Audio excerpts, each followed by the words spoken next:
Hi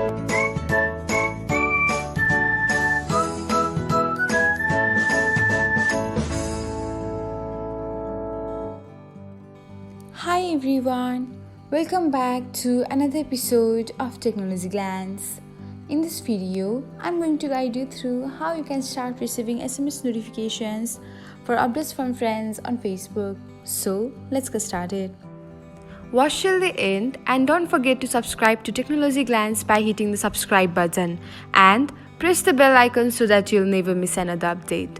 Without further ado, let's get started.